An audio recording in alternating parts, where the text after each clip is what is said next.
En esta ocasión me tocó trabajar con este 2007 Chrysler 300.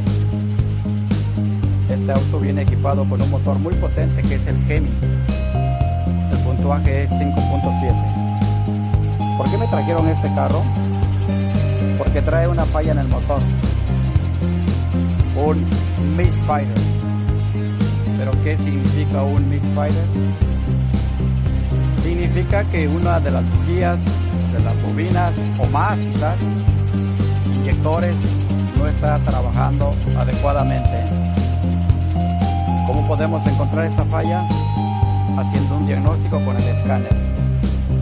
Ya metí el escáner y me sacó el código que el cilindro número 7 está fallando. Es más fácil encontrar un misfire cuando se identifica solamente un cilindro. Cuando es random misfire o sale un código P0300, es que 2 o 3 o más cilindros están fallando. Aquí ya nos especificó que solamente el 7. ¿Cuál es el cilindro 7? Nos vamos a la gráfica, al fitting order, y nos damos cuenta que es el último del lado izquierdo del motor. En algunos casos o en los tiempos pasados, los mecánicos hacían que empezaban a cambiar. Es este, el 7 es este. Este es el inyector, esta es la bobina y adentro está la bujía del cilindro 7.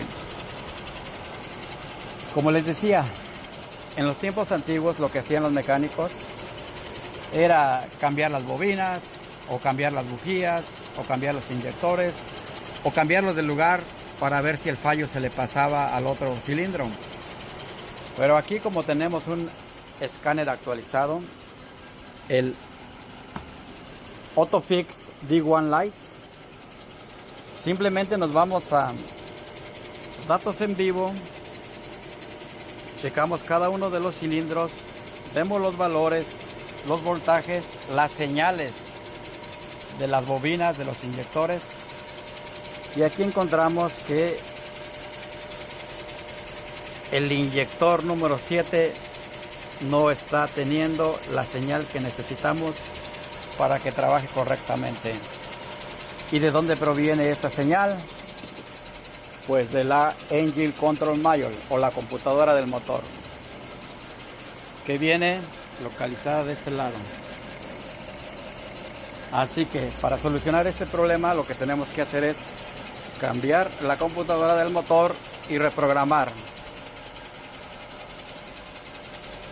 AutoFix D1 Lite nos ayuda a hacer los diagnósticos más rápidos y obviamente hacer más dinero.